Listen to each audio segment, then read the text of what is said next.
Hello అందరికీ welcome to Santosh talks. ఈ వీడియోలో ఈరోజు జరగబోయే టాస్క్స్ ఏంటి, అందులో గెలిచింది ఎవరు, అలాగే సెకండ్ ఫైనలిస్ట్ అయ్యింది ఎవరు, ముఖ్యంగా తనూజ ఫ్యాన్స్ కి అయితే చాలా గుడ్ న్యూస్, మంచి ఎపిసోడ్ లోడింగ్ లో ఉంది. గేమ్ చేంజింగ్ ఎపిసోడ్ అనమాట. ఇది పవన్ కళ్యాణ్ కి కొంచెం బ్యాడ్ అయ్యే ఎపిసోడ్ కూడా అనొచ్చు. దాని గురించి నేను క్లియర్ గా ఎక్స్ప్లెయిన్ చేస్తాను. డిసిషన్ అనేది మీరే కింద కామెంట్ చేయండి. ఇక విషయానికి వస్తే వీడియోని అయితే లైక్ చేసేయండి. మీరు లైక్ చేస్తే ఎక్కువ మందికి ఇన్ఫర్మేషన్ షేర్ అవుతుంది. ప్లీజ్ లైక్ చేయండి. ఇంకా అలాగే పక్కన హైప్ అనే ఆప్షన్ ఉంటుంది, కుదిరితే హైప్ అనే ఆప్షన్ కూడా ఇవ్వండి. ఇక విషయానికి వస్తే ఇంకా నలుగురు కాంపిటీషన్ లో ఉన్నారు కదా, భరణి, సంజన, ఇమానుయల్ అండ్ తనూజ. వీళ్ళు నలుగురులో తక్కువ పాయింట్స్ ఎవరికి ఉన్నాయంటే భరణి గారికి ఉన్నాయి. కాబట్టి Bharani garu out of the race అయిపోతారు అనమాట.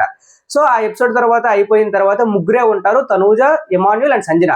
వీళ్ళు ముగ్గురికి అయితే ఒక టాస్క్ కండక్ట్ చేస్తారు. ఆ టాస్క్ ఏంటంటే స్విమ్మింగ్ పూల్ టాస్క్ అనమాట. పైన ఒక బోర్డు ఉంటుంది, ఆ బోర్డులో కొన్ని షేప్స్ యొక్క అచ్చులు ఉంటాయి. ఆ దానికి తగిన షేప్లన్నీ స్విమ్మింగ్ పూల్లో లాక్ చేసి ఉంటాయి. సో వీళ్ళు కీ తీసుకెళ్లి లోపలికి వెళ్ళి ఆ కీ ఓపెన్ చేసి తగిన షేప్లన్నీ తీసుకొచ్చి పెట్టాలన్నమాట. ఎవరైతే ముందు ఎక్కువగా పెడతారో వాళ్ళే గెలిచినట్టు. ఈ టాస్క్ లో అయితే ఇద్దరు గెలుస్తారు, ఒకరైతే ఎలిమినేట్ అవుతారు అనమాట. ఎవరంటే సంజన గారు ఎలిమినేట్ అయిపోతారు. ఇమానుయల్ అండ్ తనూజ అయితే ఈ టాస్క్ లో గెలిచి ఫైనల్ పొజిషన్ కి వెళ్తారనమాట. సో ఇప్పుడు ఉన్నది ఎవరు, తనూజ అండ్ ఇమానుయల్. వీళ్ళిద్దరి మధ్య అయితే బిగ్ బాస్ కొన్ని టాస్క్లు అయితే కండక్ట్ చేస్తాడు. ఈ టాస్క్ లో ఎవరు గెలిస్తే వాళ్ళు సెకండ్ ఫైనలిస్ట్ అవ్వడానికి ఆపర్చునిటీ అనమాట. సో ఇమానుయల్ అండ్ తనూజకి ఒక టాస్క్ అయితే కండక్ట్ చేస్తారు. అది ఏంటి అంటే నోరుతో వాటర్ బబుల్స్ లాగా ఊది అది ఒక లైన్ లో ఫామ్ చేయాలి. ఈ టాస్క్ లో ఏం జరుగుతుందంటే ఇమానుయల్ అండ్ తనూజ ఇద్దరు ఈక్వల్ గా చేస్తారనమాట. 10-10 చేయడం వల్ల ఏమవుతుందంటే ఈ టాస్క్ అనేది డ్రా అవుద్ది. ఇందులో విన్నర్ ఎవరు బయటకు రారు. సో బిగ్ బాస్ ఏం చేస్తాడంటే ఇంకో టాస్క్ కూడా పెడతాడు. ఈ టాస్క్ ఏంటంటే వెయిట్ లిఫ్టింగ్ టాస్క్, కొంచెం సపోర్టివ్ టాస్క్ అని మనకు వచ్చిన information. Maybe supporting task, weight lifting task లో తనూజ గారు అయితే గెలిచారు, ఇమానుయల్ అయితే ఓడిపోయాడు. సో తనూజ అయితే ఇమానుయల్ ఓడించి సెకండ్ ఫైనలిస్ట్ అవడానికి ఆపర్చునిటీ సొంతం చేసుకుంది. ఇక్కడ పెద్ద ట్విస్ట్ ఉందన్నమాట.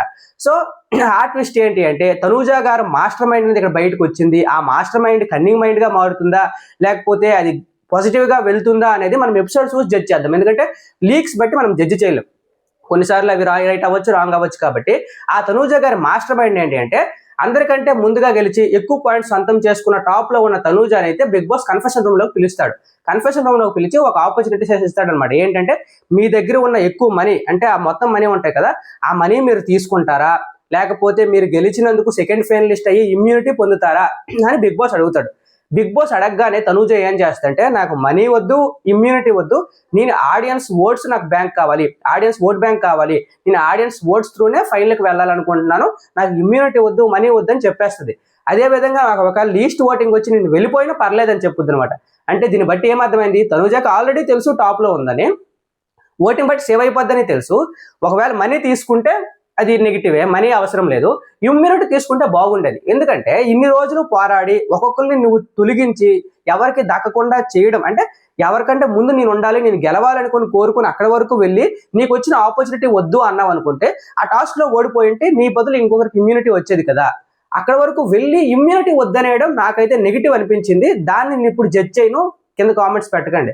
ఎందుకు జడ్జ్ చేయనంటే ఎపిసోడ్ చూసి అక్కడ ఏమైందో ఆ పాయింట్స్ ఏంటి అన్ని మాట్లాడదాం. నేను అనుకునేది ఏంటంటే ఇమ్యూనిటీ తనకు వచ్చిన తర్వాత తను వద్దు అనుకున్న కంటే ఇంకెవరికైనా వచ్చిండేది కదా, ఇమానుయల్ కైనా వచ్చిండేది కదా. ఇంకొకటి ఏంటంటే పవన్ కళ్యాణ్ విన్నర్ అవ్వాలి, టికెట్ టు ఫినాలే విన్నర్ అవ్వాలని నువ్వు అంత సపోర్ట్ చేసి టికెట్ టు ఫినాలే తీసుకువెళ్ళావు. ఇక్కడ నీకు ఓట్ బ్యాంక్ కావాలి అనుకున్నప్పుడు పవన్ కళ్యాణ్కి ఓట్ బ్యాంక్ వద్దనినా అలా చేసావేమో, ఆ మాస్టర్ మైండ్ కూడా బయటకు వస్తుంది అనమాట. సో ఈ పాయింట్స్ అన్ని నేనేమి స్టేట్మెంట్స్ గా పాస్ చేయట్లేదు, ఎపిసోడ్ చూసి పాస్ చేద్దాం. ప్రస్తుతానికి అయితే తనూజ గారు గెలిచి మాస్ ఎపిసోడ్ లోడింగ్ అనమాట. ఎందుకంటే ఇమానుయల్ తో టాస్కులు గెలిచి సెకండ్ ఫైనలిస్ట్ అయ్యేదాకా వచ్చారు. కాబట్టి ఇక్కడ పవన్ కళ్యాణ్ కోప్పడింది ఏంటి అంటే తనూజ తీసుకున్న డిసిషన్ పవన్ కళ్యాణ్ నచ్చలేదు. ఎందుకంటే సేమ్ నువ్వు ఇన్ని రోజులు పోరాడి, ఇన్ని రోజులు కష్టపడి ఇప్పుడు వరకు వెళ్ళి నువ్వు ఇప్పుడు లాస్ట్కి ఆపర్చునిటీ రాగానే రిజెక్ట్ చేస్తావా, నువ్వెందుకు అలా చేసావనట పవన్ కళ్యాణ్ అక్కడ ఉన్న డోర్స్ ని గట్టిగా వేయడం, కొట్టడం స్టార్ట్ చేసేటంట. సో ఆ బిహేవియర్ అనేది కొంచెం అగ్రెసివ్ బిహేవియర్ గానే అయి ఉంటే అది పవన్ కళ్యాణ్ నెగిటివ్ అవుద్ది. మనకు వచ్చిన లీక్స్ అవి, దానికి ఎపిసోడ్ లో మనం చూసి దాన్ని జడ్జ్ చేద్దాం. ఎక్కడ పవన్ కళ్యాణ్కి నెగిటివ్ అయ్యే అవకాశం ఉంది, అది నిజంగా స్వచ్ఛమైన బాధ అయితే అది పాజిటివ్ అయ్యే అవకాశం ఉంది. తనూజ గారు కూడా ఆ మాస్టర్ మైండ్ అనేది కొన్నిసార్లు అది నెగిటివ్ అయ్యే అవకాశం కూడా ఉందన్నమాట. దాని గురించి ఎపిసోడ్ మొత్తం చూసిన తర్వాత జడ్జ్ చేద్దాం. మీ ఒపీనియన్ అంటే ప్రస్తుతానికి కామెంట్ చేయండి. Thank you so much.